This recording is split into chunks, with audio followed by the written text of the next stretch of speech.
बिस्मिल्लाहिर्रहमानिर्रहीम। अस्सलाम वालेकुम dear students, welcome to 10th physics class. मैं उम्मीद करती हूँ आप बिल्कुल खैरियत से होंगे। बच्चों, फिजिक्स का आज हमने यूनिट नंबर 13 स्टार्ट करना है, विच इज़ इलेक्ट्रोस्टैटिक्स। ठीक है। अब इलेक्ट्रोस्टैटिक्स होता क्या है कि आपको पता है कि चार्ज जो है वो रेस्ट पोजीशन पे भी होता है, चार्ज मूव भी करता है। ठीक है। चार्ज जब मूव करता है तो आपके पास करंट प्रोड्यूस होता है। ठीक है। लेकिन यहाँ यूनिट नंबर 13 में हम चार्जेस को रेस्ट पोजीशन पे स्टडी करेंगे कि अगर चार्ज जो है रेस्ट पोजीशन पे हो तो उसकी क्या क्या प्रॉपर्टीज होती हैं। ठीक है। तो फिजिक्स की वो ब्रांच जिसमें हम चार्जेस को रेस्ट पोजीशन पे स्टडी करते हैं उसको हम इलेक्ट्रोस्टैटिक्स कहते हैं। ठीक है। स्टार्ट करते हैं। हमारा टॉपिक नंबर 13.1 है प्रोडक्शन ऑफ इलेक्ट्रिक चार्जेस। यहाँ पे बताया गया कि एक्चुअली चार्जेस प्रोड्यूस कैसे होते हैं। ठीक है। जैसे फॉर एग्जांपल अगर आप अपने बालों में कंघी करो, ठीक है, और आपके बाल बिल्कुल ड्राई हों, सही है, तो जब आप उसमें कॉम्बिंग करोगे तो दूसरा जब कॉम्बिंग करने के बाद आप ऐसे करो कि एक पेपर के छोटे छोटे से पीसेस बना लो। ठीक है। तो जैसे ही आप कंघी को बालों में से निकालोगे, अगर आप उस कंघी को उन पेपर्स के पीसेस के ऊपर लेके जाओ तो वो उन पेपर के पीसेस को अट्रैक्ट करेगी। इट मीन्स कि उस कॉम्ब में चार्ज प्रोड्यूस हो गया है। ठीक है। और पेपर पे फॉर एग्जांपल नेगेटिव चार्ज है और कॉम्ब पे पॉजिटिव चार्ज है, तो आपको पता है जो अनलाइक चार्जेस होते हैं वो एक दूसरे को अट्रैक्ट करते हैं। ठीक है। तो क्या होगा कि पेपर और कॉम्ब जो है एक दूसरे की तरफ अट्रैक्ट होंगे। और ऐसा भी होता है कि अगर आप उस पेपर को उठा के थोड़ा सा ऊपर करें ना, जैसे ये देखें आपको यहाँ फिगर में दिखाया गया है, ये कॉम्ब है। ठीक है। आपने क्या किया, पेपर के छोटे छोटे से पीसेस लिए, जब यहाँ पे कॉम्ब को लेके आए तो देखो ये पेपर उसकी तरफ अट्रैक्ट हो रहे हैं। ठीक है। तो इट मीन्स कि यहाँ पे चार्ज प्रोड्यूस हो रहा है। ठीक है।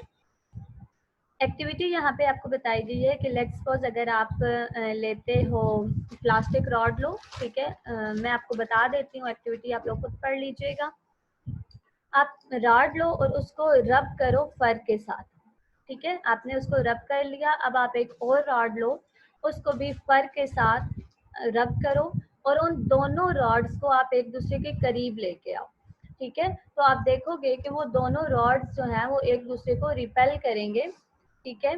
एक दूसरे को रिपेल करेंगे। क्यों रिपेल कर रहे हैं? क्योंकि देखो दोनों प्लास्टिक रॉड्स थे और दोनों को हमने फर के साथ रब किया था। दोनों मीन्स सेम चीजें हो गई ना। ठीक है। तो इट मीन्स कि उन दोनों रॉड्स के ऊपर सेम चार्ज आ गया। तो आपको पता है कि लाइक चार्जेस यानी सेम चार्जेस जो होते हैं वो एक दूसरे को रिपेल करते हैं। दैट्स वाई ये रॉड्स जो हैं वो एक दूसरे को रिपेल करेंगे। ठीक है। अब यहाँ पे एक और एक्टिविटी बताई गई है, एक्टिविटी 13.2। इसमें अब क्या कह रहा है कि एक ग्लास रॉड ले रहा है, ठीक है, और उसको रब कर रहा है सिल्क के साथ। ठीक है। पहले हमने क्या किया था, दोनों जो रॉड्स लिए थे प्लास्टिक रॉड्स थे और उसको फर के साथ रब किया था। यहाँ पे अब हम क्या कह रहे हैं कि एक ग्लास रॉड ले रहे हैं, ठीक है, और उसको हम सिल्क के साथ रब कर रहे हैं। अब आप क्या करें कि जब उसको रब कर चुके, अब पिछली एक्टिविटी वाला एक लेके आए रॉड जो कि फर के साथ रब हुआ था। जब आप इसके पास लेके आएंगे तो देखेंगे कि ये एक दूसरे को अट्रैक्ट करेंगे। अट्रैक्ट क्यों करेंगे? देखो यहाँ पे ये एक ग्लास रॉड है और उसको हमने सिल्क के साथ रब किया हुआ है, और दूसरा जो रॉड हम इसके करीब लेके आए हैं वो आपके पास प्लास्टिक का रॉड है और उसको हमने फर के साथ रब किया। मीन्स दोनों डिफरेंट चीजें हो गई ना। तो जब दो डिफरेंट चीजों के साथ हम रब करेंगे तो क्या होगा कि दोनों पे डिफरेंट चार्ज आ जाएगा, और जब डिफरेंट चार्ज होता है तो वो एक दूसरे को जो है ना अट्रैक्ट करेंगे। ठीक है। तो यहाँ पे हम कंक्लूजन क्या निकालते हैं, charge is a basic property of a material body due to which it attracts और रिपेल अनदर ऑब्जेक्ट। ठीक है। Friction produces two different type of charges. जब भी जो है ना हैंड रब करें या किसी भी दो चीजों के दरमियान में फ्रिक्शन हो तो उन पे डिफरेंट चार्ज आ जाता है। ठीक है। लाइक चार्जेस ऑलवेज रिपेल, जैसे एक्टिविटी 13.1 में हुआ था, और इसी तरह से यहाँ पे बताया गया unlike charges always attract each other, जैसे 13.2 में बताया गया है आपको। और फिफ्थ जो पॉइंट हमने कंक्लूड किया है वो ये है जी, repulsion is the sure test of charge on a body. यानी जब आप दो बॉडीज को करीब लेके आए, ठीक है, और वो एक दूसरे को रिपेल कर रही हो, तो इट मींस श्योर है कि जो है ना उन दोनों बॉडीज के ऊपर चार्ज मौजूद है। सेल्फ असेसमेंट जी आपको बताई गई है, ठीक है, ये आप लोगों ने खुद से परफॉर्म करनी है। नेक्स्ट हम देखते हैं, हमारा टॉपिक है जी इलेक्ट्रोस्टैटिक इंडक्शन। इलेक्ट्रोस्टैटिक इंडक्शन क्या होता है, मैं यहाँ पहले आपको फिगर से बताऊंगी, फिगर से बताने के बाद देन हम इसकी एक्टिविटीज की तरफ आएंगे। देखो इलेक्ट्रोस्टैटिक इंडक्शन क्या होता है, ये पहले आपके पास दो बॉडीज हैं ए एंड बी, ठीक है। इन दो बॉडीज को क्या किया हमने, इनके करीब एक रॉड लेके आए, ठीक है, जिसके ऊपर हमारे पास नेगेटिव चार्ज था, सॉरी पॉजिटिव चार्ज था। अब क्या होगा जब हम पॉजिटिव चार्ज की बॉडी इन दो बॉडीज के पास लेके गए, अब इन दो बॉडीज पे भी तो कोई चार्ज है ना, कुछ पॉजिटिव चार्जेस होंगे और कुछ नेगेटिव चार्जेस होंगे। जब हम इस बॉडी को लेके आए जिसके ऊपर पॉजिटिव चार्ज है, तो क्या होगा, आपको पता है पॉजिटिव चार्ज नेगेटिव चार्ज को अट्रैक्ट करता है। तो इस बॉडी के करीब ये जो मास ए पड़ा हुआ है, इसके अंदर जो नेगेटिव चार्जेस होंगे वो यहाँ इकट्ठे हो जाएंगे। इकट्ठे क्यों हो जाएंगे, क्योंकि ये वाली बॉडी नेगेटिव चार्जेस को अट्रैक्ट कर रही है और पॉजिटिव चार्जेस को रिपेल कर रही है। तो नेगेटिव चार्जेस यहाँ पे इकट्ठे हो जाएंगे और पॉजिटिव चार्जेस रिपेल होके ये इस कॉर्नर पे आ जाएंगे, ठीक है। तो इस मेथड को आप, इस प्रोसेस को, इस फिनोमिना को आप इलेक्ट्रोस्टैटिक इंडक्शन कहते हो, ठीक है। यानी किसी एक, मतलब यहाँ पे हम चार्ज लेके आए तो इनमें जो पॉजिटिव और नेगेटिव चार्जेस थे उन्होंने दो पोल्स बना लिए, बाय पोल हो गई ये बॉडी, ठीक है। इसी तरह से यहाँ पे देखो ये नेगेटिव चार्जेस ले, ये वही है, ए और बी को इन्होंने सेपरेट कर लिया, ठीक है। सेपरेट करने के बाद देखो जब इन्होंने मतलब बिल्कुल इनको आइसोलेट कर दिया तो ए पे नेगेटिव चार्ज आ गया और बी पे पॉजिटिव चार्ज आ गया, ठीक है। यानी इस बॉडी की वजह से इन दो बॉडीज के अंदर चार्ज इंड्यूस हो गया है, ठीक है। एक्टिविटी देखें, if we bring plastic rod near suspended neutral aluminum rod, both rod attracts each other.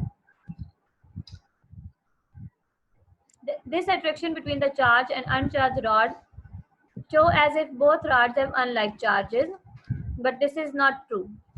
Charged plastic rod produce displacement of positive and negative charges on the neutral aluminum rod, which is the cause of attraction between them, ठीक है। यानी क्या था, ये neutral bodies थी, जब positive charge को हम करीब लेके आए तो यहाँ पे क्या हुआ कि नेगेटिव और पॉजिटिव दोनों सेपरेट हो गए।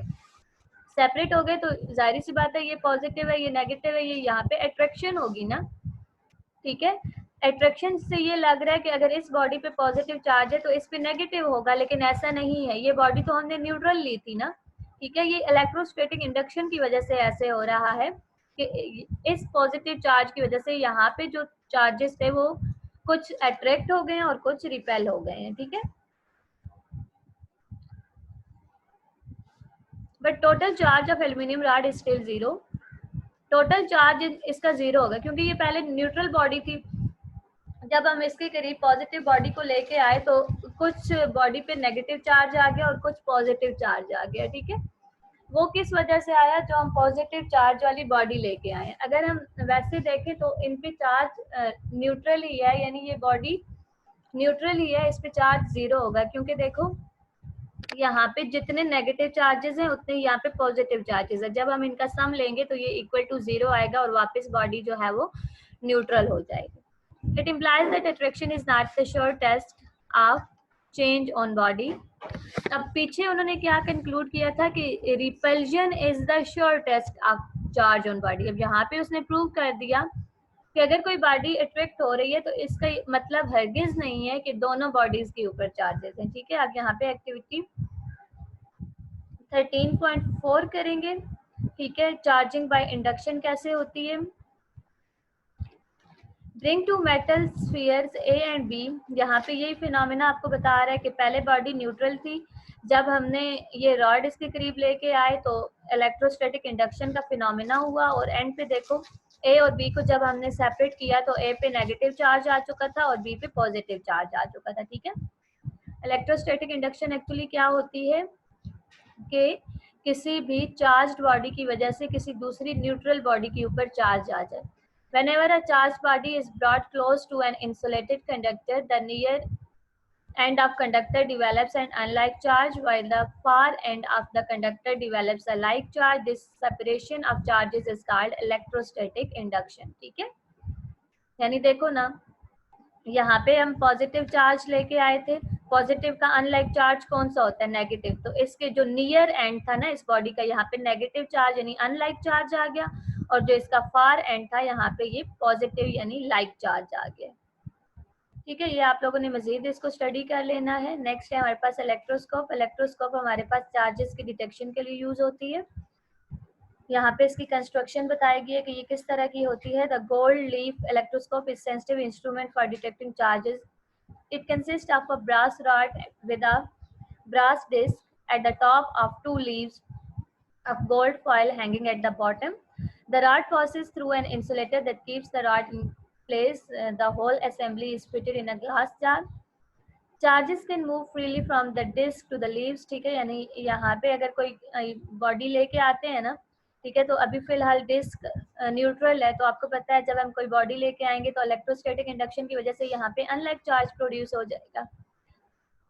अनलाइक चार्ज जब प्रोड्यूस होगा तो यहाँ पे ये जो इसके लीव्स होंगे ना, यहाँ पे फिर लाइक चार्ज प्रोड्यूस होगा। ठीक है, जैसे इधर हुआ था कि इस रॉड के पास अनलाइक चार्ज प्रोड्यूस हुआ और उसी के अगले एंड पे लाइक चार्ज प्रोड्यूस हो गया, तो यहाँ पे भी ऐसे ही होगा। ठीक है, यहाँ पे कुछ एक्टिविटीज देख लेते हैं। यहाँ पे है जी detecting the presence of charge. Presence of charge को कैसे डिटेक्ट करना है, आपने एक इलेक्ट्रोस्कोप लेनी है जो कि न्यूट्रल हो, यानी उस पर कोई चार्ज ना हो। ठीक है, अगर आपने किसी बॉडी के ऊपर डिटेक्ट करना है कि चार्ज है या नहीं है, तो आप वो बॉडी, ये देखें इसने पकड़ी हुई है पेंसिल टाइप रॉड टाइप, वो इस के करीब लेके आएंगे। अगर तो ये जो इसके लीव्स हैं, ठीक है, ये अगर इनमें जो डिस्प्लेसमेंट है वो बढ़ जाता है या कम हो जाता है, अभी तो ये फिलहाल जुड़े हुए हैं ना, अगर इस बॉडी पे चार्ज हुआ तो ये डाइवर्ज हो जाएंगे। ठीक है, डाइवर्जेंस इसकी इंक्रीज हो जाएगी, तो इससे हमें पता चलेगा कि ये बॉडी जो है वो चार्ज्ड है। लेकिन अगर इस बॉडी को हम करीब लेके आए और इन लीव्स पे कोई इफेक्ट ना पड़े, तो हम क्या कहेंगे कि ये बॉडी न्यूट्रल है। ठीक है, यानी बॉडी न्यूट्रल कब होगी, जब लीव्स पे कोई इफेक्ट नहीं पड़ेगा, और बॉडी चार्ज्ड कब होगी, जब इसके जो लीव्स हैं वो अपनी जगह से मूव कर जाएंगे। नेक्स्ट है हमारे पास changing the electroscope by electrostatic charging the electroscope by electrostatic induction. क्या होगा आपको बता देती हूँ, आपने एक्टिविटीज खुद से परफॉर्म करनी है। ठीक है, देखें अगर हमारे पास एक न्यूट्रल बॉडी हो और उसको हमने पॉजिटिवली चार्ज करना हो, तो हम क्या करेंगे, नेगेटिव बॉडी उसके सामने लेके आएंगे, यानी ऐसी बॉडी जिसके ऊपर नेगेटिव चार्ज होगा। देखो ये नेगेटिव चार्ज वाली बॉडी सामने आई, तो आपको पता है इलेक्ट्रोस्टैटिक इंडक्शन की वजह से यहाँ पे पॉजिटिव चार्ज आएगा। ठीक है, पॉजिटिव चार्ज आएगा और यहाँ पे नेगेटिव आ जाएगा। ठीक है, फिर हम क्या करेंगे कि इसके लीव्स को ना यहाँ पे ग्राउंड कर देंगे, यानी यहाँ पे जो चार्जेस आ रहे हैं उनको ग्राउंड कर देंगे। ग्राउंड जब करेंगे तो ये चार्जेस जो है ये यहाँ पे मूव होना स्टार्ट कर देंगे। फिर हमने क्या करना है कि इस इलेक्ट्रोस्कोप को हमने चार्ज करना है। हम चाहते हैं कि ये पॉजिटिव चार्ज जो है ये इस पे मौजूद रहे। पहले तो बॉडी न्यूट्रल थी ना, अब ताकि ये इसके ऊपर पॉजिटिव चार्ज रहे, तो हम क्या करेंगे कि इस बॉडी को दूर ले जाएंगे और इधर से इसका जो अर्थ के साथ कनेक्शन है वो हटा देंगे। ठीक है, जब ये दोनों हम हटा देंगे तो ये बॉडी जो है ये पॉजिटिवली चार्ज हो जाएगी।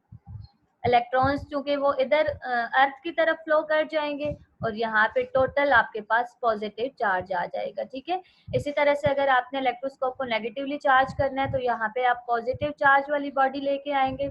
जब पॉजिटिव चार्ज वाली बॉडी लेके आएंगे तो यहाँ पे नेगेटिव चार्ज आ जाएगा और लीव्स पे पॉजिटिव चार्ज आ जाएगा। ठीक है, फिर आप क्या करेंगे, इसको ग्राउंड कर देंगे, ये वाला चार्ज नीचे फ्लो कर जाएगा, उधर से बॉडी को आप दूर ले जाएं तो ये जो इसकी डिस्क है इसके ऊपर नेगेटिव चार्ज आ जाएगा। ठीक है, यहाँ पे आपको दोनों प्रोसेसेस बताए गए हैं, आप लोगों ने इसको रीड कर लेना है। ठीक है, नेक्स्ट अब हमारे पास जो इसका टॉपिक है वो है जी, ठीक है, यहाँ पे आपको दोनों पॉजिटिव चार्ज करने के भी और नेगेटिव चार्ज करने के भी मेथड्स बताए गए हैं। ठीक है, आप लोगों ने इसको स्टडी करना है। उसके बाद है detecting the type of charge, के आप किसी भी बॉडी के ऊपर कैसे डिटेक्ट करते हैं कि यहाँ पे नेगेटिव चार्ज आ रहा है, यहाँ पे पॉजिटिव चार्ज आ रहा है। ठीक है, तो क्या होगा, for the detection of type of charge on body electroscope is first charge इधर पॉजिटिवली और नेगेटिवली। सबसे पहले आपने इलेक्ट्रोस्कोप को चार्ज करना है। Suppose the electroscope is positively charge as explain before. Positively charge कर लें, जैसे पहले बताया गया है कैसे पॉजिटिवली चार्ज करना है, कि उसके करीब आपने ऐसी बॉडी लेके आनी है जिसके ऊपर नेगेटिव चार्ज हो। ठीक है, नेगेटिव चार्ज जब आएगा तो ऑटोमेटिकली आपके पास इलेक्ट्रोस्कोप के ऊपर पॉजिटिव चार्ज आ जाएगा। Now, in order to detect the type of charge on a body, bring the charge body near to the disk of the positively charged electroscope. If the divergence of leaves increases, the body carries positive charge.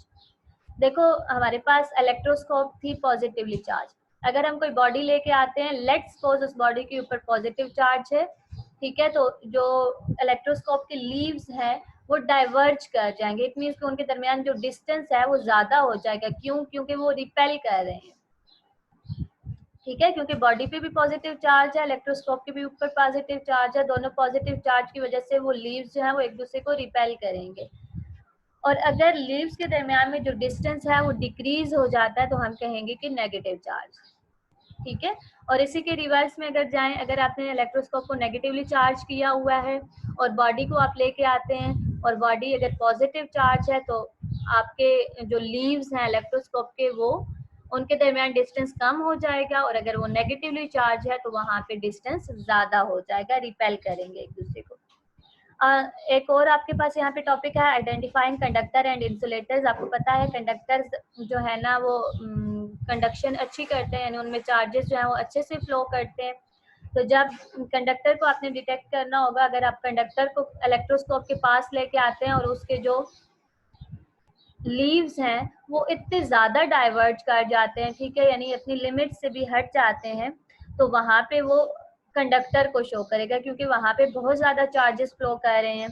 ठीक है, तो इसलिए यहाँ पे कहा गया है कि इफ द लीव्स कोलैप्स, वो कोलैप्स कर जाएंगे, इतना ज्यादा उनके दरमियान में डिस्टेंस हो जाएगा कि वो कोलैप्स कर जाएंगे। ठीक है, from there diverge position the body would be good conductor.